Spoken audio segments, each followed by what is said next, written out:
자, 우리 민수기 35장 우리 1절에서 15절까지 제가 한번 쭉 읽어 보겠습니다. 한번 따라오시면 되겠습니다.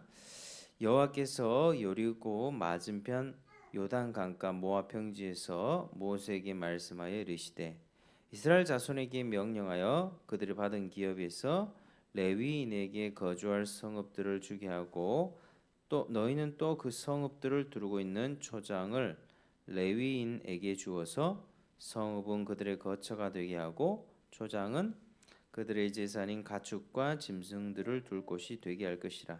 너희가 레위인에게 줄 성읍들의 들은 성벽에서부터 밖으로 사방 1000규빗이라. 성을 중앙에 두고 성 밖으로 동쪽으로 2000규빗, 남쪽으로 2000규빗, 서쪽으로 2000규빗, 북쪽으로 2000규빗을 측량할지니 이는 그들의 성읍의 들이며 너희가 레위인에게 줄 성읍은 살인자들이 피하게 할 도피성으로 6성읍이요 그 외에 42성읍이니라. 너희가 레위인에게 모두 48성읍을 주고 그 초장도 함께 주되 너희가 이스라엘 자손의 소유에서 레위인에게 너희가 성읍을 줄 때에 많이 받은 자에게서는 많이 떼어서 주고 적게 받은 자에게서는 적게 떼어 줄 것이라. 각기 받은 기업을 따라서 그 성읍들을 레위인에게 줄지니라. 여호와께서도 모세에게 말씀하여 이르시되 이스라엘 자손에게 말하여 그들에게 이르라. 너희가 요단 강을 건너 가나안 땅에 들어가거든 너희를 위하여 성읍을 도피성으로 정하여 부지 중에 살인한 자가 그리로 피하게 하라. 이는 너희가 복수할 자에게서 도피하는 성을 삼아 살인자가 회중 앞에 서서 판결을 받기까지 죽지 않게 하기 위함이니라. 너희가 줄 성읍 중에 6을 도피성이 되게 하되 세 성읍은 요단 이쪽에 두고 세 성읍은 가나안 땅에 두어 도피성이 되게 하라. 이 6성읍은 이스라엘 자손과 타국인과 이스라엘 중에 거류하는 자의 도피성이 되리니 부지 중에 살인한 모든 자가 그리로 도피할 수 있으리라. 아멘. 자, 오늘 우리가 이제 35장을 쭉 한번 살펴보겠습니다. 오늘 제목을 한번 따라하시겠습니다. 생명을 아끼시는 하나님, 생명을 아끼시는 하나님. 자, 우리가 지난 시간에 내용 간략하게 말씀드리면 이제 하나님이 이스라엘 백성에게 거룩한 전쟁을 수행하라 이 말씀 살펴봤는데요. 이스라엘 백성은 하나님의 군대였습니다. 그들은 그냥 다른 민족과 똑같지 않고 하나님께서 택하신 이 거룩한 군대로서 이제 하나님의 그 질서를 지키면서 살아야만 합니다. 그리고 또 하나님과의 관계와 창조 질서를 무너뜨리는 이 악은 뿌리 뽑고 거룩한 전쟁에 참여해야 된다. 그러니까 이 거룩한 전쟁이라고 하는 것은 총 들고 칼 들고 막 그냥 내가 원하는 대로 막 사람 죽이고 이게 아니고요. 하나님이 기뻐하시지 않는 죄는 다 버리고 그 악들은 다 뿌리 뽑고 그리고 죄의 유혹거리가 되는 것들을 하나씩 제거해 나가면서 단호하게 전쟁을 하라고 하는 것입니다. 그래서 영적 전쟁을 하라고 하는 거죠. 그래서 그게 이제 이스라엘 백성 당시에는 가나안 땅에 들어가서 가나안 땅을 정복하고 그 땅에 하나님이 다스리시는 나라는 이렇다. 하나님의 백성들은 이렇게 살아야 된다라고 하는 것들을 그들이 보여줄 사명이 있었다는 것입니다. 그리고 이 과정에서 하나님이 함께 하실 것이다. 하나님이 함께 하실 것이다. 라고 약속까지 해주셨죠. 그래서 오늘은 이제 그런 맥락에서 이제 가나안 땅에 들어갔을 때에 너희가 어떻게 해야 되는가를 살펴볼 텐데 그게 바로 생명을 아끼신 하나님이라는 그런 어떤 내용이 나와 있습니다. 자, 오늘 35장을 우리가 한번 살펴보겠습니다. 자, 하나님께서는요 모세에게 이렇게 말씀을 하십니다. 근데 가나안 땅에 이제 들어가게 되면은 이스라엘 온 지파는 이제 그들이 받은 기업에서 레위인에게 거주할 성읍을 주어서 그들의 거처를 삼게 하라고 그렇게 말씀을 하십니다. 그리고 성읍들을 두르고 있는 초장을 주어서 그들의 가축과 짐승을 두게 하라고 말씀을 하셨습니다. 자, 이렇게 보면은 그러면 레위인이 누구인데 이 사람들이 레위인을 책임져야 되느냐 이런 질문이 나올 수 있는데요. 일단은 그것도 말씀을 드릴게요. 일단은 지금 레위인이 할당받은 성읍은 레위인이 받은 성읍은요 총 48, 48성읍이었습니다. 48성읍. 7절에 보면 48성읍이라고 되어 있습니다. 그런데 48성읍 중에 그 중에 6성읍은 도피성이라고 하는 성이었어요. 그러니까 레위인은 48성읍을 받았는데 그 중에 6성읍은 도피성이다. 자, 그렇다면 이 레위인은요, 왜 이 가나안 땅이 이렇게 전체가 있으면 어느 구역은 뭐 루벤, 어느 구역은 갓, 어느 구역은 아셀, 어느 구역은 유다 이렇게 제비를 뽑아서 이게 경상도, 전라도, 뭐 충청도 이렇게 다 경계가 있듯이 이들도 지파들도 다 자기네들 땅 경계가 있었습니다. 그런데 레위인들은 자기네들 땅을 독자적으로 받지를 못했습니다. 전국으로 흩어져서 전국의 48성읍에 흩어져서 살아가게 됐다는 것입니다. 근데 왜 그렇게 흩어져서 살아가게 됐을까? 그것은 바로 하나님께서 레위인에게 아주 중요한 역할을 해주셨는데 그게 바로 모든 이스라엘 지파들을 신앙적으로 지도하는 역할을 주셨기 때문입니다. 자, 이스라엘의 각 가정에서 장자들 있죠. 첫 번째 태어난 그 아들 초태생은 다 하나님의 것입니다. 왜냐하면 출애굽기에서 하나님이 바로의 선에서 이렇게 건져내실 때에 그 이스라엘 장자도 원래 죽을 목숨이었는데 하나님께서 어린 양을 잡아서 그 문설주와 임방에 바르면 내가 그 피를 보고 너희를 구원해 줄게 하나님이 약속하셨거든요. 그래서 이스라엘 백성들 장자들은 원래 다 죽을 목숨이었지만 하나님의 은혜로 구원받았기 때문에 이스라엘 장자는 누구께 됩니까? 하나님께 된다. 이스라엘의 첫 번째 장자는 다 내 것이다. 그러니까 하나님께 헌신된 존재로 살아야 된다. 이 말씀하셨습니다. 그러니까 이게 지금으로 따지면 뭐냐면은 다 전임으로 자기 직장 생활 뭐 이렇게 하는 게 아니라 하나님과 관련된 일을 평생 해야 된다 이 말입니다. 그러니까 뭐 저 같은 목사가 될 수 있겠고 아니면 선교사가 될 수 있겠죠. 그러니까 모든 장자들은 다 구원을 받았으니 하나님 것이 되어서 평생을 하나님 섬기는 일을 해야 된다라고 그렇게 하나님 말씀하셨습니다. 근데 그러면 각 가정에서 첫째 장자들 다 불러가지고 이렇게 하나님 섬기도록 그렇게 해야 될 텐데 하나님 그렇게 하지 않고 그 대신에 한 지파를 대표적으로 선택하셨죠. 그게 레위 지파였습니다. 그러니까 12지파 중에 레위 지파는 하나님을 섬기는데 전부 다 그냥 뭐 목사들이라고 생각하시면 됩니다. 지금으로 따지면 그러니까 하나님을 섬기는 그런 성소의 업무를 받았고 그리고 사람이 이렇게 뭐 그 법 이스라엘 당시 법들 보면 뭐 시체를 만지면 부정해지고 부정한 짐승을 만지면 또 부정해지고 뭐 이런 뭐 정결 법들이 있었거든요.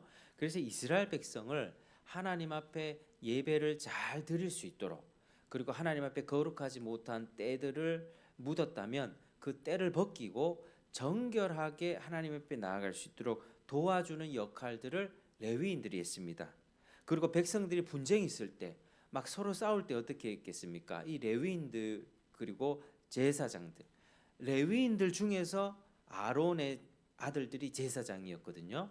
그러니까 이제 레위 지파는 백성들의 분쟁이 있을 때 서로 조정하는 역할들을 또 해줬고 그리고 하나님의 말씀 율법 주셨잖아요. 십계명 비롯해서 율법 주셨을 때 이게 무슨 뜻인가를 해석하는 그리고 삶에 있어서 가르치는 역할도 레위 지파들이 했었던 것입니다. 그리고 예언자적 사명도 있어서 하나님 앞에 하나님의 말씀은 이렇다라고 선포하는 그런 일들도 했었던 것이죠. 그러니까 레위인 전체는 지금으로 따지면 뭐라고요? 목사들입니다. 목사들. 그래서 이 레위 지파는 자기네들 땅을 딱 받아서 거기서 먹고 사는 게 아니라 이스라엘 전역에 전체 다 우리나라 같으면 경상도, 충청도, 뭐 강원도 전체 다 흩어져 가지고 그 백성들이 하나님을 잘 섬길 수 있도록 도왔다라고 하는 것입니다. 그래서 하나님은 레위인들에게 너희들은 그냥 흩어져서 그 각자 지역에서 종교적 임무에 충실해라. 백성들이 하나님을 잘 섬길 수 있도록 너희들이 도와라. 그렇게 하셨고, 그러면 이스라엘 백성들은 어떤 책임이 있습니까? 레위인들이 먹고 살 수 있는 그런 어떤 것들을 제공해야 되는 그런 책임이 있었습니다. 하나님이 그걸 명하셨습니다. 레위인들에게 성읍을 거주할 집을 줘라고 하는 거죠. 거주할 집을 줘가지고 그 집에서 이제 지낼 수 있도록 그들의 생활을 책임져 줘라, 이런 말씀을 하셨다는 것입니다. 그래서 이 이스라엘 백성에게 있어서 가장 중요한 것은 무엇이었겠습니까? 가장 중요한 것은 하나님을 섬기는 일이었습니다.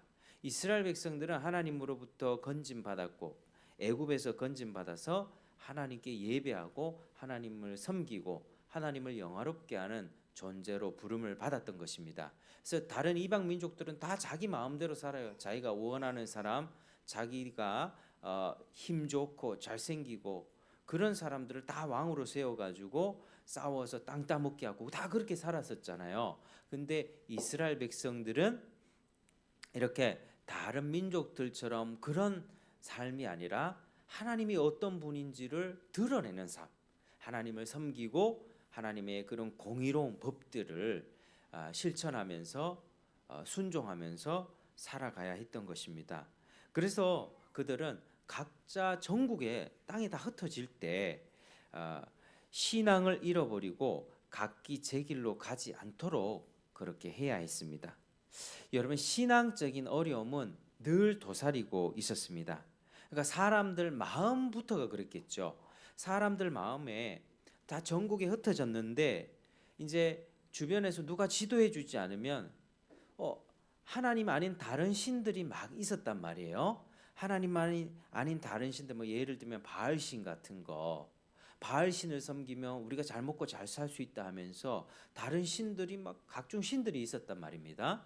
그러면 사람들의 마음은요, 내가 잘 먹고 잘 살기 위해서 눈에 보이지 않는 하나님을 섬기기보다 바로 눈에 보이는 우상을 섬길 가능성이 훨씬 많습니다. 사람 마음이 그렇다고 하는 겁니다. 내 마음에 먼저 유익이 될 것 같고 내 마음이 만족이 될 것 같고 내한테 더 좋을 것 같은 것들을 선택하는 마음이 있죠. 그것 때문에 하나님을 슬며시 떠나게 됩니다. 그래서 항상 그들의 신앙이 무너질 수밖에 없는 그런 유혹이 자기 마음도 그랬고 사방에 깔려 있었기 때문에 레위인들은 항상 그들을 도와야 했던 것입니다. 항상 신앙적으로 지도해 줘야 했던 것입니다.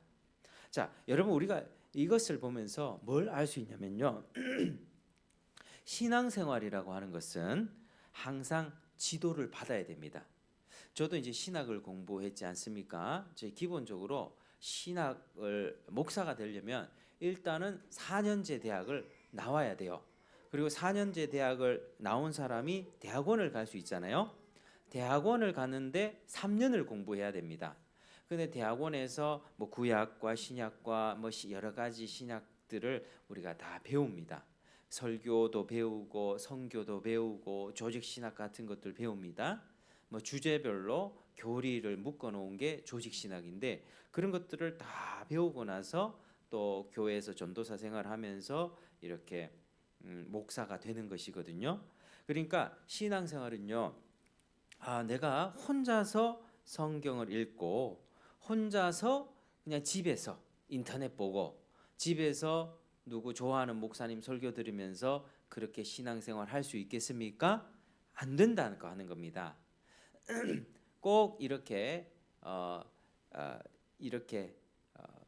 보수적이고 그리고 정당한 과정을 통해서 안수받은 목사의 지도를 통해서 신앙생활을 해 나가야 한다는 것이 그게 신앙적인 원리입니다. 그래서 먼저 믿은 사람들 혹은 교회의 집사님들, 장로님들 그리고 목회자의 지도를 통해서 이 신앙이 우리 다음 세대, 우리 어린 아이들에게도 잘 전수가 됩니다. 뭐 잘 알지 못하는 사람이 성경을 막 가르쳤다가 잘못 가르치면 어떻게 될까요? 그 사람이 영혼이 달려있기 때문에 먼저는 신학적으로 아주 건전하고 준비된 그런 안수받은 목회자들을 통해서 그렇게 하나님이 신앙이 이어지도록 그렇게 하셨다는 것입니다. 그래서 하나님은 늘 사람들을 세워서 일을 하세요. 저도 부족한 사람이지만 사람을 이렇게 세우셨고, 또 다른 교회는 다른 교회답게 어떤 목사님을 세우셨고, 또 어떤 교회는 누구를 세우셨고, 그 사람들을 통해서 그들의 지도를 통해서 말씀의 씨를 뿌리고 가르쳐주고 물을 주면서 그런 과정을 통해서 교회에 오는 사람들의 믿음, 신앙이 자랄 수가 있는 것이죠.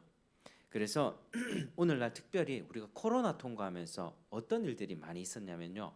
코로나 때 교회를 잘 많이 안 왔었잖아요. 뭐 전염병 걸릴 두려움도 있었고, 근데 예배 왔던 사람들도 많이 있었습니다만은 떠나간 사람들이 훨씬 많았습니다. 근데 그 사람들이 했던 게 뭐냐면 집에서 그냥 인터넷으로 핸드폰 영상으로 예배 드리는 거. 영상으로 되니까 영상으로 드리면 되지. 그렇게 생각하면서 지금까지 오는 사람들도 꽤 많이 있습니다.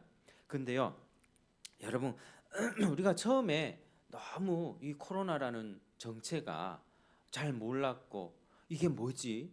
뭐 비상사태가 했을 때 뭐 처음에 뭐 몇 주 정도야 뭐 그렇게 했었을 수는 있다라고 생각을 하지만, 이제 뭐 코로나가 이제 독감 비슷하게 되면서 이제 그런 우리 코로나와 우리는 함께 살아가는 거죠. 지금도 뭐 코로나 뭐 조사하면 이렇게 해보면은 뭐 확진되는 사람도 있을 겁니다. 근데 예전처럼 그렇지가 않죠. 처음에는 막 확진되면은 큰일 난다 하면서 뭐 슈퍼 전파자다 뭐다 하면서 뭐 막 이런 기사들 나오면서 사람들이 많이 두려워했었잖아요. 그런 일들이 있었는데 지금 우리가 생각해야 되는 거는요. 그거는 정상적인 신앙생활이 아니라고 하는 겁니다. 집에서 인터넷 딱 틀어놓고 영상 열어놓고 예배하는 거, 그거 하나님이 기뻐하지 않는다고 하는 거죠. 그래서 그게 사탄의 유혹입니다. 아니 이렇게 해도 되는 거 아닙니까? 뭐 여기 와서 하나, 그냥 집에서 이렇게 하나, 그 상관없는 거 아닙니까? 라고 얘기를 하는데 그게 아니라고 하는 겁니다. 그런 신앙을 바로 세워가는 일이 아니라 잘못된 길을 가는 지름길입니다. 지름길. 왜냐하면 사람들의 마음은 이 죄로 물들어 있거든요. 그래서 자기 편한 대로 해석을 합니다. 성경을 읽으면 왠지 이거 뭐 잘 되고 복 받을 것이다. 이 말씀은 되게 좋아 보여요. 근데 네가 죄를 버려라, 회개해라. 이 말씀은 부담스러워 보이거든요. 그러니까 자기 마음대로 자기에게 편리하고 유리한 대로 해석하고 받아들이려는 그런 경향이 발동하기 때문에 내 현재의 상황을 정당화시키는데 성경을 이용할 수가 있습니다. 그래서 그게 무서운 겁니다. 그게 무서운 것.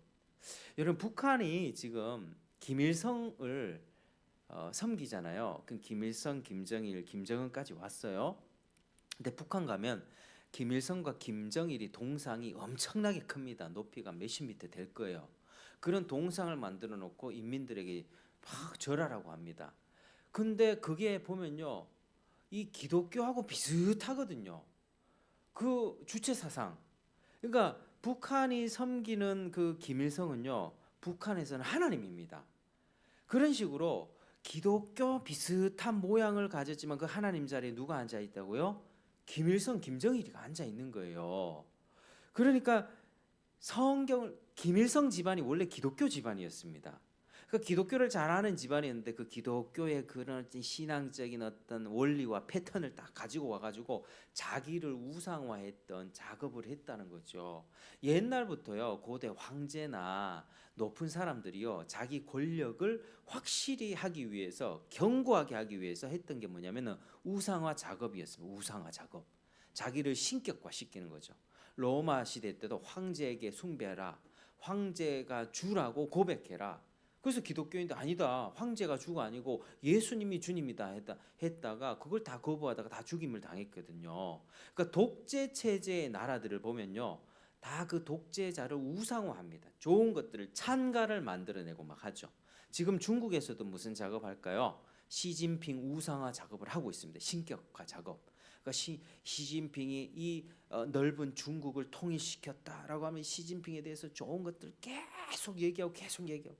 시진핑은 하나님의 관점에서 봤을 때는 그 완전 공산당 독재거든요. 완전 인권을 유린하고 탄압하고 사람들 이렇게 공산당에 동조하지 않는 사람들 다 정신병원에 가둬버리고 합니다. 진짜로 지금 일어납니다. 근데 그런 작업들을 지금 중국에서 하고 있다는 거죠. 그 사람들의 마음이 그렇다는 거예요. 성경까지도 이용하면서 내 거 챙긴다는 거예요. 그러니까 사람들을 집에서 혼자서 성경 보고 예수 믿으세요 하면은 제대로 믿을 사람 아무도 없다. 그렇습니다. 그래서 목회자들을 통해서 바른 해석과 바른 인도를 받아야지 신앙생활을 잘 해나갈 수가 있는 것이죠. 그래서 교회에서 신앙생활 할 때는 이 지도하는 목회자가 있어서 그 지도를 받으면서 말씀을 배우고 신앙생활이 무엇인가를 배워가는 것입니다. 뭐 저희 같은 작은 개척교회나 아니면 큰 교회나 중요한 역할이 목사의 역할이 중요하다는 것이죠. 그래서 목회자는 성경이 말하는 이 진리를요 왜곡하지 말고 바르게 전해야 됩니다. 그러니까 사람들이 다 보니까 죄 회개하세요. 이거 싫어한단 말이에요. 사람들이 듣기에. 그러니까 목사들이 까딱하면 사람들의 눈치를 보면서 어떻게 얘기할까요? 예수 믿으면 잘 됩니다. 복 받습니다. 부자 됩니다. 이런 식으로 전할 수 있단 말이에요. 근데 하나님은 그거 약속해 준 적이 없거든요. 예수를 믿어도 이 죄악된 세상 속에서 내가 억울하게 피해를 당할 수도 있고 내가 노력하지 않았으면은 시험에서 떨어질 수도 있는 거예요. 내 병이 생길 수도 있습니다. 근데 예수 믿으면 잘 됩니다. 잘 됩니다. 다 풀립니다. 이렇게 가르친다는 거는 성경이 말하는 복이 아니라는 거죠. 근데 목회자가 까딱 이렇게 사람들의 그런 눈치를 보면 잘못 가르칠 수도 있다라고 하는 것입니다. 목회자는 첫 번째로 하나님이 말씀하는 바대로 그대로 가르치고 지도하고 인도해야 되는 것이죠. 성도가 만약에 뭐 다른 길로 가고 있다, 잘못된 길로 가고 있다면 그걸 보면서 거기서 돌아와야 됩니다. 이쪽으로 와야 됩니다라고 인도해야 될 책임이 목회자에게 있다라고 하는 것입니다. 그래서 그 영혼을 생각하면서 하나님의 말씀을 벗어나지 않고 잘 지도해야 되겠죠. 그래서 하나님은 이런 지금의 목회자의 역할처럼 레위인에게도 이 역할을 해줬던 것입니다. 그래서 전국에 흩어져서 하나님 잘 섬길 수 있도록 자기 멋대로 자기 마음대로 하나님 섬기다가 망하지 않도록 레위인들아 너희들이 수고해라. 이 일에 너희들은 집을 갖지 말고 땅도 갖지 말고 너희들은 이 일에 평생을 헌신해라 하면서 레위인들을 세워줬다고 하는 것입니다. 그래서 각 지파들은 그러면 레위인들은 뭐 먹고 삽니까? 레위인들은 먹고 살 게 없겠죠.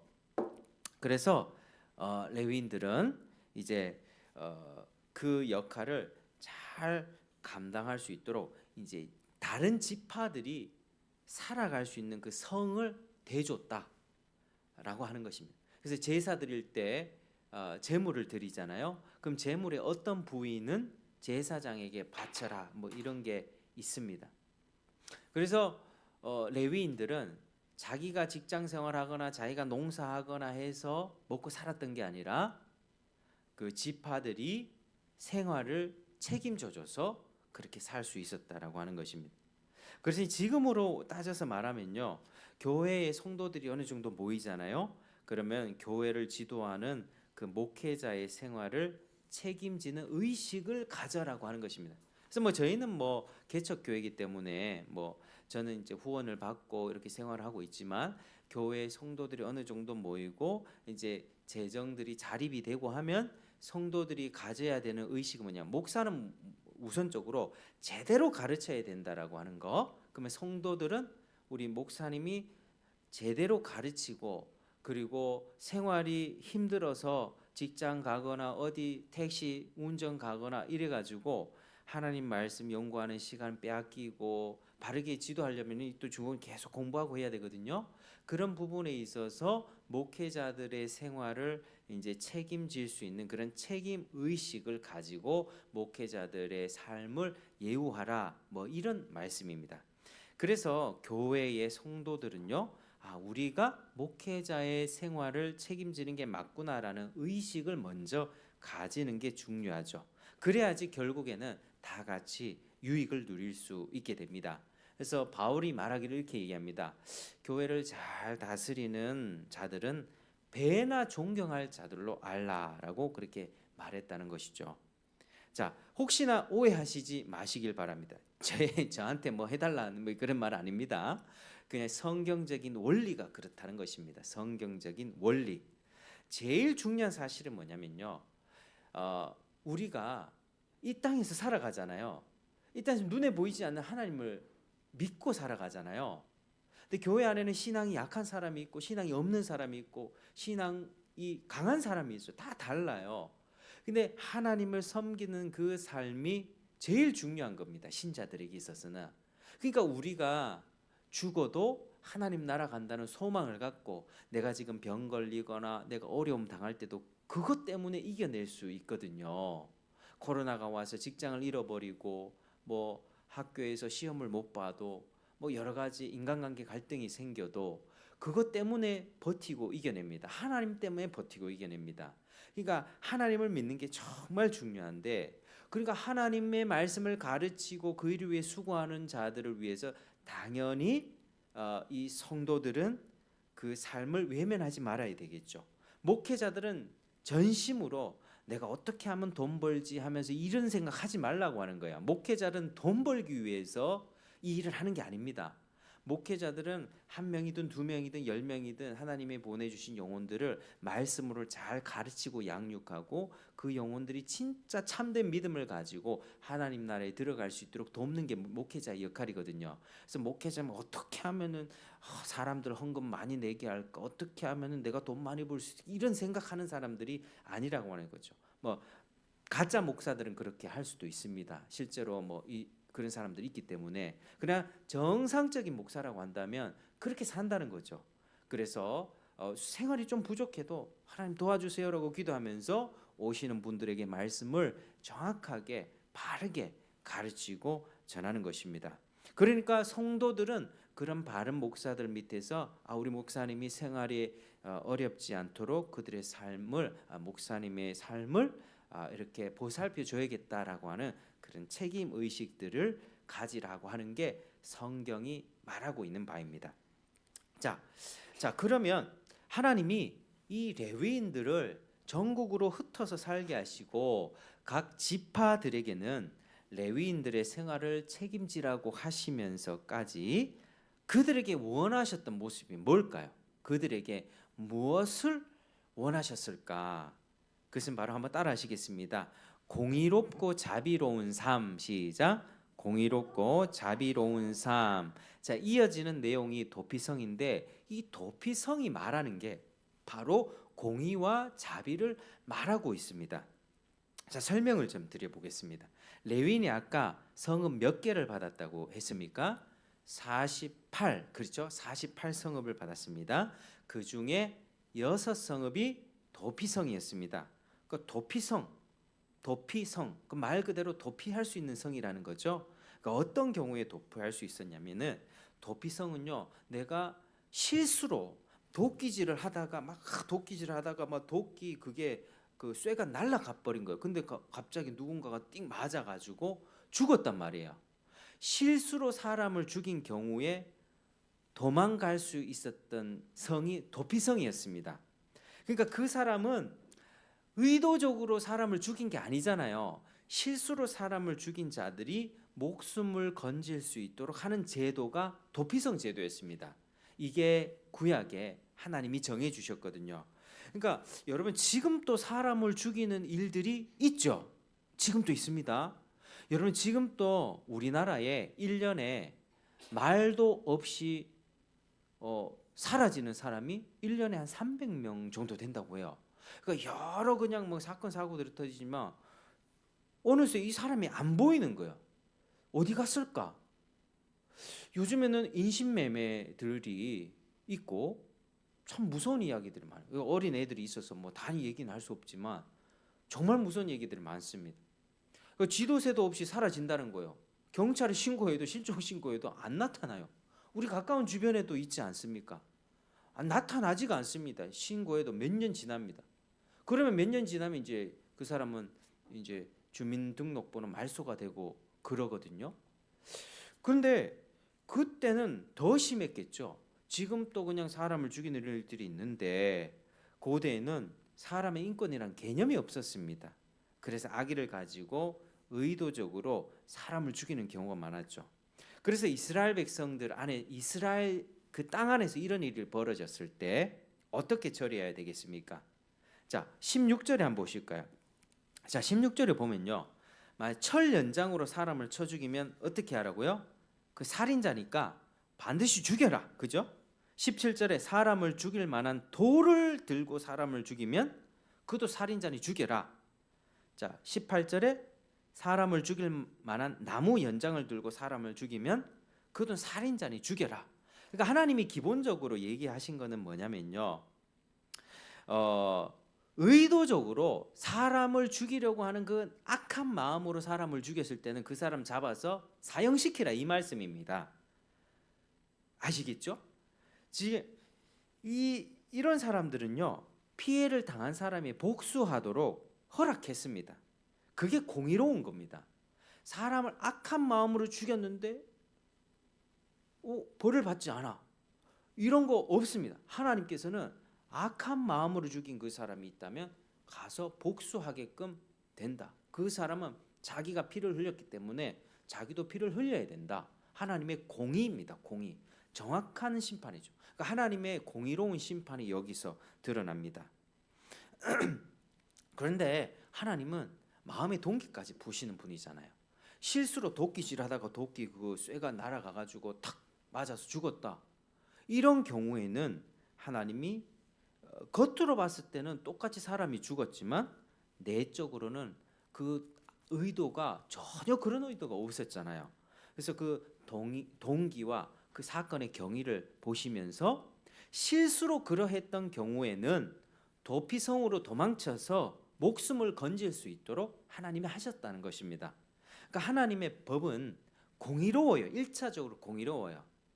이거 죽였으면은 너도 죽임 당해야 돼. 정확합니다. 한편으로는 자비롭기도 합니다. 도피성 제도가 어떻게 진행되냐면요. 먼저 이스라엘 그 땅 안에 사는 이스라엘 사람이나 아니면은 이스라엘과 함께 거주하는 그런 종들, 다른 나라 사람이지만 종들이 있을 수 있잖아요. 그런 이방인들이 사람을 죽였을 경우에 일단 이 사람은 어디로 피할 수 있습니까? 도피성으로 피할 수가 있습니다. 그리고 판결을 기다릴 때까지 거기에 머무를 수 있습니다. 그동안의 목숨을 유지할 수가 있었겠죠. 근데 막 조사를 해봅니다. 근데 이 사람이 고의적으로 살인을 했다 판결이 딱 나면 그 판결도요, 그냥 재판장의 말 한마디로 다 되는 게 아니라 증인이 있어야 되는데 증인은 최소한 2명 이상이어야만 합니다. 한 명이 저 사람 누구 죽였습니다 이렇게 해서 된다는 게 아니에요. 2사람 이상의 증인이 있어서 저 사람 죽이는 걸 내가 봤습니다 됐을 때 재판 판결이 그렇게 딱 나와서 반드시 이 사람 너는 사형죄 반드시 죽이도록 했습니다. 도피성에서 끄집어내서 죽였다는 것이죠. 그리고 이 사람이 실수로 살인한 것이 아니라고 판결이 되면 이 사람을 그냥 도피성으로 보내서 생명을 유지할 수 있도록, 생명을 보존할 수 있도록 그렇게 했다는 것입니다. 여러분, 도피성 제도는요 2가지가 중요했습니다. 첫 번째 뭐냐면요, 도피성 안에 머무를 때만 생명을 유지할 수 있습니다. 이 사람이 실수로 사람 죽였잖아요. 그래서 도피성에 가서 생명을 건진 받았단 말이에요. 근데 그 성 안에만 있는 게 너무 답답해. 답답하다고 밖에 나가면 어떻게 될까요? 밖에 나가면 이 사람은 혹시 그 복수하는 사람의 눈에 띄어갖고 하면은 죽임 당합니다. 보호받지 못한다는 거예요. 도피성이라고 하는 그 성 안에서만 있을 때 보호받을 수 있습니다. 그리고 또 하나는 그 대제사장이 죽기까지는 머물러 있어야 했습니다. 대제사장은 레위인 중에서 제사장 그룹, 제사장 중에서 가장 높은 제사장 대제사장이 바로 그 사람이었는데요. 그 대제사장이 죽기까지는 머물러야 했습니다. 그럼 대제사장이 죽고 나면은 밖으로 다시 나갈 수 있게 했다라고 하는 것입니다. 그러니까 이 대제사장은요, 바로 예수님을 예표합니다. 대제사장이 죽었을 때 바로 자유를 얻게 된다는 거죠.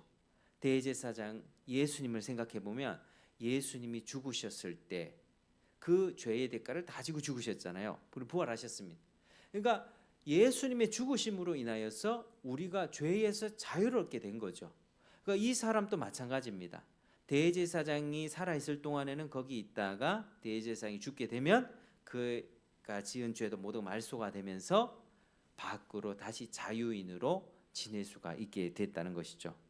그러니까 이 사람은요, 실수로 사람을 죽인 사람은 죽음은 피할 수가 있었습니다. 도피성으로 가면 피할 수가 있었죠. 그런데 삶의 제약을 받아야 했습니다. 사랑하는 가족들 잘 보지 못했고 밖으로 나가지 못했으니까요. 도피성 안에서 대제사장이 죽을 때까지 지내야만 했던 것입니다. 그래야만 생명을 보존할 수가 있었습니다. 여러분, 이것이 하나님이 제정하신 긍휼의 법입니다. 자비의 법입니다. 하나님은 의도적으로 죽인 사람은 반드시 죽여라고 하죠. 그러나 실수로 죽인 사람에 대해서는 그 사람이 살 수 있는 기회를 줘라 말씀을 하셨습니다. 이게 하나님의 긍휼이었습니다. 그래서 하나님은 그렇게 사람들이 서로 죽이면서 피를 흘리는 것을 원치 않았습니다. 그것은 땅이 더러워지는 죄악으로서 하나님이 싫어하셨던 것입니다. 여러분, 만약에 누군가가 이렇게 피를 흘리게 되잖아요. 그러면은 피해 당한 사람들은 막 그냥 화가 나서 그 사람뿐만 아니라 그 집안 전체를 막 복수하려는 그런 일들이 일어날 수 있겠죠. 네가 감히 내 자식을 죽여, 너희 집안 전부 다 멸절시켜 버릴 거야. 막 이 부족 전체가 와서 막 공격할 수도 있겠습니다. 그러니까 하나님은 그걸 기뻐하지 않으셨다는 거예요. 그 의도적으로 죽인 그 사람만 죽여라 말씀하셨죠. 그래서 죄에 대한 대가를 치르게 하셨고, 살인이라고 하는 죄가 남발되지 않도록 사형 제도를 주셨습니다. 그러니까 그 사람이 딱 죽으면 복수를 하고 싶은 사람이 그걸로 끝나는 거예요. 더 이상 그 집에 누구 다른 사람들 다 잡아 죽이고 이렇게 못한다라고 했던 것입니다. 그래서 여러분, 우리는 사형 제도에 대해서도 이렇게 잠깐 생각해 볼 수 있는데, 사형 제도가 있어야 한다 생각하십니까? 없어야 한다 생각하십니까? 사형 제도는 있어야 합니다. 이게 성경적입니다. 왜냐면요, 오늘날 인권 하시는 분들이 순진하게 생각해서 흉악하게 살인한 사람들이 있어요. 이 흉악범도 좋게 대우하려는 경향들이 있습니다. 오원춘, 유영철, 연쇄 살인범들 있잖아요. 그런 사람들은 말도 못하게 끔찍하게 사람을 죽이거든요. 그러니까 전원책 변호사라고 있는데, 그 변호사도 그런 흉악범들을 변호하려고 이렇게 얘기를 하면서 그 사람들이 저질렀던 죄를 들었을 때 이 사람들을 그냥 좋게 대우한다는 것은 말이 안 된다는 거예요. 너무나도 끔찍한 일들을 저질렀기 때문에. 그래서 사형제도 없애야 된다라고 하는 말들이 있거든요. 근데 이건 너무 순진한 생각이에요. 여러분, 사형제도는요, 사람을 죽이려고 하는 제도입니까? 사람을 살리려고 하는 제도입니까? 사람을 살리려고 하는 제도입니다. 사람을.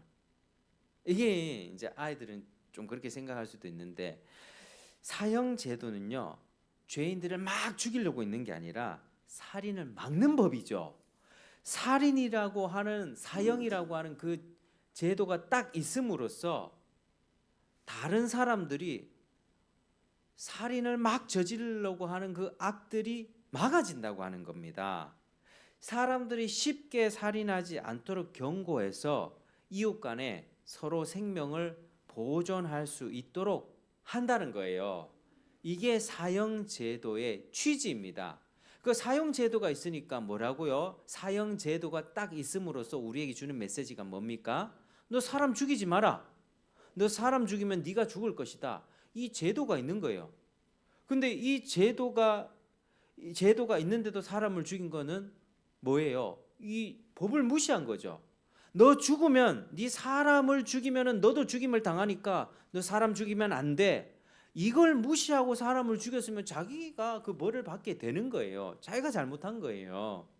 사형 제도는 그래서 그런 맥락에서 필요합니다. 강력한 법들이 있어야만이 사람들이 죄를 덜 짓게 돼요. 아니면요 무법천지가 될 걸요. 솜방망이 처벌. 저도 이제 뭐 지나다니면서 교통 가끔 딱지 떼일 때가 있습니다. 그 속도 위반. 딱지 떼일 때마다 막 이런 생각들이 돈 날렸다 이런 생각 들거든요. 근데 딱지를 떼일 때 그게 있음으로써 운전할 때 조심하게 돼요. 이 돈 날리니까 표지판 보면서 60 지켜야지 이런 생각을 하게 된다고요. 근데 법이 없으면 어떻게 되죠? 그런 법이 만약에 없다 이러면은 막 달리다가 교통사고가 더 많이 날 겁니다. 더 많은 피해가 생길 겁니다. 그래서 여러분 법들은 이런 개념이 있다라고 하는 것이죠. 우리가 이걸 잘 기억해야 합니다. 그래서 하나님의 우리 도피성 제도를 보면서 하나님의 어떤 점들을 알 수 있습니까? 하나님의 공의를 알 수 있죠. 의도적으로 살인한 자는 죽여라. 끄자만해서 죽여라.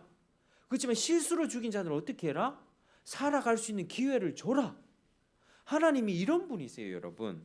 그러니까 하나님의 엄중한 처벌을 볼 수 있고 그러나 자비를 베풀 수 있는 그런 기회를 주시는 하나님의 은혜도 보게 되는 것이죠.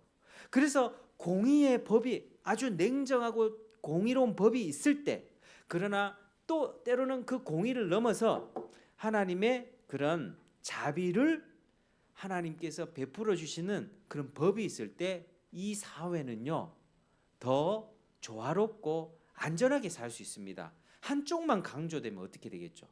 여러분 싱가포르 같은 데 보면은 뭐 침이나 껌만 뱉어도 벌금 매긴다 하더라고요. 그러니까 법이 너무 이렇게 세세하게 까다롭게 있으면 숨 막힐 거예요. 그죠? 우리도 가다가 가래가 나오는데 침 뱉을 수 있겠죠. 근데 그것마다 뭐 실수로 껌도 뱉을 수 있겠죠. 근데 그것마다 다 잡아내면 CCTV로 잡아내가지고 내가 그렇게 되면은 얼마나 이 세상이 답답하겠어요. 그렇지 않습니까? 근데 또 자비만 있으면 어떻게 돼요? 자비만. 뭐 살인을 한 사람이나 나쁜 짓 한 사람이나 감옥에 가가지고 밥을 지금 여기서 먹는 것보다 밥을 더 잘 먹어. 뭐 감옥에 갔는데 진짜 그런 경우가 있어요. 감옥에 갔는데 너무 뭐 먹을 거 없는 사람들이 막 감옥에 가면 밥도 잘 나오고 뭐 음식도 잘 나온다 해갖고 감옥 가야겠다 뭐 이런 사람도 있거든요. 그러니까 뭐 이런 죄를 저지르나 사람을 때리나 사람을 죽이나 솜방망이 처벌. 죄수들의 인권이 중요합니다. 이 사람들 감옥에서 잘 먹어야 됩니다. 이러면서 잘 먹여주고 잘하면 그 사람들이 죄에 대해서 뉘우치겠습니까? 뉘우치는 없겠죠. 그러니까 이 세상에는요 자비만 있어서도 안 되는 거예요. 먼저는 공의가 있고 그리고 그 공의를 넘어서는 자비가 있을 때 세상이 조화로울 수가 있는 거예요. 그러니까 하나님은 이런 세상을 꿈꾸셨다고 하는 겁니다. 이스라엘 백성들에게. 그래서 도피성 제도를 주셨고 사람의 생명을 아끼라. 의도적이고 악의적인 경우에는 처벌하겠지만 그렇지 않는 경우에는 그 생명을 아끼고 살려줘야 된다라고 하나님이 말씀해 주신 것입니다. 여러분 이게요 도피성 제도를 통해서 하나님의 성품 두 가지가 뭐가 드러났죠? 따라하시겠습니다. 공의와 자비. 이게 드러났습니다. 이것은요 우리가 신약에 넘어오면 예수님의 십자가와 똑같습니다. 십자가. 여러분 예수님의 십자가를 볼 때 교회마다 십자가가 있잖아요. 근데 그 십자가를 볼 때 하나님의 공의가 어디서 드러납니까? 자기 아들을 가차없이 죽이신 것에서 드러납니다. 죄인은 무조건 죽어야 된다. 예수님이 죽지 않고서는 죄를 해결할 방법이 없었기 때문에 예수님이 죽어야만 했던 것입니다. 그냥 매 몇 대 맞고 살려줘 이게 아닙니다. 예수님은 분명히 죽으셨습니다. 하나님의 공의를 보여주셨죠. 그런데 하나님의 자비는 어떻게 드러났습니까? 우리가 죽어야 되는데 예수님이 대신 죽으셨다는 거죠. 예수님이 대신 죽지 않았으면은 우리가 다 죽어야 됩니다. 우리가 다 소환돼서 하나님의 심판대 앞에서 나도 죽고 여러분도 죽고 여기 있는 아기들도 죽고 모든 세상 모든 사람들은 다 죽어야 돼. 그런데 하나님께서는 우리가 죽는 것을 안타까워하시고 우리가 지옥 형벌 받는 것을 가슴 아파하시고 매우 슬퍼하시면서 예수님을 대신 죽였다는 거죠. 그래서 우리가 예수님을 믿으면 죄가 해결받고 우리에게는 생명의 기회가 주어지는 것입니다. 이게 바로 십자가의 의미입니다. 그래서 십자가에는 하나님의 공의와 하나님의 사랑, 자비가 함께 조화롭게 어우러져 있는 그런 하나님의 은혜인 것이죠. 여러분, 우리가 오늘 이 말씀을 통해서 하나님에 대해서 잘 알기를 바랍니다. 하나님은 죄를 반드시 심판하십니다. 여러분, 우리가 살아오면서 우리 죄 안 지은 사람 없죠? 정도의 차이가 있지만 다 죄를 지었습니다. 근데 그 죄에 대해서 하나님 어떻게 하신다고요? 다 심판하십니다. 그러니까 우리가 하나님 앞에 서게 될 때가 있다니까요. 최후 심판대 앞에 딱 섰을 때 행위책이 있어요. 행위책. CCTV에 우리의 여기에 뭐 사람들이 왔다 갔다 하고 몇 시 몇 분에 누가 지나갔고 다 기록되듯이 행위책이 있는데 우리가 몇 월 며칠 몇 분에 부모님 거역했고 거짓말했고 속였고 나쁜 마음 품었고 이런 것들 다 기록되어 있는 거예요.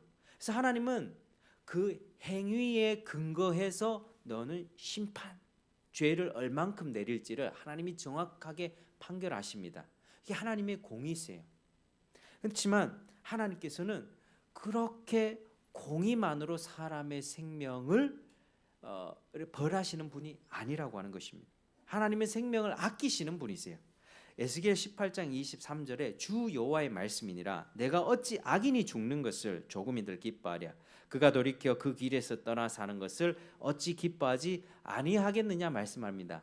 야, 악인이 김정은이라 할지라도 저 죄인이 죽어서 자기 죄로 인해서 죽는 것 내가 안 기뻐한다. 하나님이 이렇게 말씀하셨어요. 그 죄인이 자기 죄를 돌이키고 와서 생명을 얻기를 원한다. 하나님이 이런 말씀입니다. 우리는 그런 생각 잘 안 들죠. 내 원수 저 김정은이는 죽어야 된다. 저도 그렇게 생각하거든요. 하나님 그 김정은을 심판해 주십시오 기도하는데 하나님은 심판을 하긴 하시는데 그러나 그때까지도 계속 설득하신다는 겁니다. 돌아와라. 돌아와라. 예수 믿고 네 죄를 해결하고 돌아와라. 하나님은 생명을 주기를 원하시는 분이세요. 하나님은 아담과 하와를 만드신 다음에 뭐라고 하셨습니까? 명령을. 야, 생육하고 번성하고 땅에 충만해. 자녀들도 많이 낳고 이 내가 너희들에게 허락해 준 이 지구를 아름답게 가꾸면서 살아라. 하나님이 생육하고 번성하고 충만하라고 말씀해 주셨습니다. 이게 하나님의 기본적인 마음이세요. 우리를 너무 사랑하시는 것입니다. 그래서 하나님께서는 아담과 하와가 죄를 지어서 모든 것을 망가뜨려 버렸지만 그 죄를 해결할 방법을 마련해 주시고 그리고 믿음으로 그 죄를 실제로 해결받을 수 있도록 하셨습니다. 그래서 생명을 얻을 수 있게 하셨습니다. 여러분 다 생명 갖고 있으십니까? 생명 갖고 있죠. 우리 생명의 정도는 차이가 있습니다. 누구는 생명력이 왕성할 수 있고 누구는 시들시들할 수 있습니다. 자라는 어린아이들은 뭐 우리보다는 더 생명력이 있게 자라게 되겠죠. 그런데 여러분 우리 하나님이 주고자 하는 생명은 이 육적인 생명도 있지만 어떤 생명입니까? 영원한 생명 주기를 원하세요. 영원한 생명이 뭘까요? 하나님과 교제하는 겁니다. 하나님과 교제. 하나님 거룩하신 하나님 앞에서 재판장으로 심판받지 않고 그 하나님과 영원히 하나님 나라에서 하나님 찬양하고 하나님 예배하고 하나님 주신 모든 것들을 누리면서 서로 간에 사랑하는 그 천국. 그게 영원한 생명입니다. 우리 하나님을 아는 것이 생명이고요. 예수 그리스도를 아는 것이 생명입니다. 그래서 하나님은 우리가 죽어가는 그 생명, 우리가 나이 들면은 시들시들해지잖아요. 나이 들면 시들시들. 혈기왕성했던 사람도 50, 60 넘어가면 힘이 빠지고 시들시들해져갑니다. 그러나 하나님은 그 생명을 회복시켜 주기를 원하세요. 영원한 생명을 누리면서 그 생명을 가지고 살기를 원하세요. 하나님이 이런 분이라는 사실. 생명을 아끼고 생명을 풍성하게 주려고 하는, 신앙생활을 해도 그저 그냥 겨우 그냥 교회만 나오는 수준이 아니라 하나님을 사랑하고 하나님 때문에 기쁘고 어려운 일이 있지만 극복하고 여러 가지 위기 어려움이 있지만 하나님 앞에 은혜를 받아서 힘차고 씩씩하게 교회를 욕하고 나를 비방해도 하나님 사랑합니다 라고 정말 열정 있게 생명력 있게 살기를 하나님이 더 원하시는 것입니다. 그래서 그 하나님의 마음을 알 때 우리가 하나님에 대한 오해를 풀 수가 있죠. 오늘날 하나님에 대한 오해가 많습니다. 하나님이 선악과를 왜 만들었냐? 하나님이 사람들을 다 구원받을 사람 정해놨으면 우리는 뭐 해야 되냐? 가만히 있어도 구원받는 거 아니냐? 자꾸 하나님 탓을 하거든요. 세상이 왜 이 모양이냐? 하나님이 전능하시면 왜 이 모양이냐? 이 나라가 이 모양이냐? 여러분 그건 하나님 탓이 아니거든요. 사람 탓이거든요. 하나님은 기회를 주십니다. 그리고 그걸 밀쳐내면, 그 기회를 밀어내면 생명을 얻지 못합니다. 여러분 구속사라고 하는 게 뭐냐면요, 풍성한 생명을 회복해 나가는 역사입니다. 아담 한 사람으로 인하여서 모든 사람이 죽었어요. 생명을 잃게 됐습니다. 아담은 몇 살까지 산지 아십니까? 930세까지 사셨습니다. 930세까지면서 애도 낳고 자식도 많이 낳고 했거든요. 근데 결국에는 죽었습니다. 창세기 5장 보면 아담은 몇 세를 낳고 죽었고, 누구는 몇 세 날다 죽었고 계속 나가요. 죽었고. 그러니까 아담 한 사람으로 인하여서 우리 모두가 죽게 되었습니다. 우리는 지금 길어봤자 100년, 110년 이렇게 살다가 죽겠죠. 결국에 죽음을 피할 수가 없습니다. 아담 한 사람으로 인하여서 모든 인류에게 죽음이 임했고 생명을 가질 수가 없게 됐습니다. 그러나 하나님께서는 두 번째 아담 예수님을 보내주셔서 예수님이 바로 죽음에서 생명으로 첫 번째로 옮겨가신 바로 그런 은혜, 부활을 보여주셨습니다. 예수님을 믿는 자는 예수님이 누리는 그 영원한 생명, 예수님이 죽음에서 부활하셨잖아요. 다시 몸을 회복하셨잖아요. 영혼만, 눈에 보이지 않는 영혼만 둥둥 떠다니는 게 아닙니다. 몸을 받으셨어요. 그 몸을 가지고 천국 가 계셨는데 예수님이 나이 먹어가지고 살이 쪼그러들고 지금 하늘에서 1000살, 2000살 먹고 그렇게 있겠습니까? 영원히 썩지 않는 그 몸을 가지고 지금 하나님 보좌 우편에서 왕으로 통치하고 계십니다. 우리도 예수를 믿으면 그 영원한 생명을 받고 죽지 않고 쇠하지 않는 몸으로 하나님 나라에 들어가게 되는 것입니다. 여러분 이게 구속의 역사예요. 그리고 마지막 구속이 완성될 때는 이런 하나님의 생명을 누리는 사람들이 엄청나게 많아질 겁니다. 아무도 셀 수 없는 수많은 무리들이 하나님을 찬양한다 하거든요. 하나님의 관점에서 봤을 때는 14만 4천 명이에요.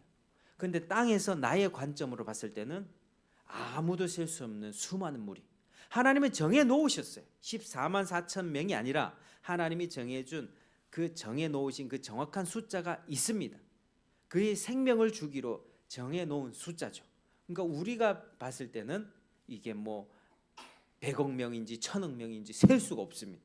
아무도 셀 수 없는 수많은 무리. 생명의 역사, 저와 여러분에게 충만하게 있기를 축복합니다.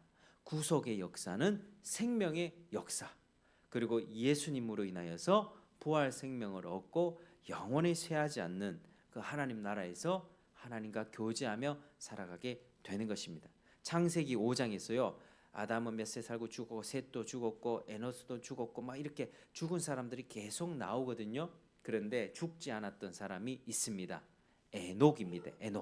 에녹은 하나님과 동행하면서 하나님 나라로 그냥 올라갔던 사람이거든요. 그러니까 모든 사람은 다 죽어도 하나님과 교제를 회복한 사람은 죽지 않는 겁니다. 그게 생명이에요. 생명. 심장이 뛰고 뇌가 피가 돌고 내가 생명이 지금 있는데 이 생명이 어떻게 작동되지? 이 생명의 근원이 어디서 나오지? 잘 모릅니다. 그러나 하나님과 교제할 때 우리의 생명은 영원한 것입니다. 죽음이 없는 것입니다. 그게 에녹을 통해서 분명히 보여주셨죠. 여러분 하나님과 교제를 회복하셨습니까? 하나님과 생명의 관계를 누리셨습니까?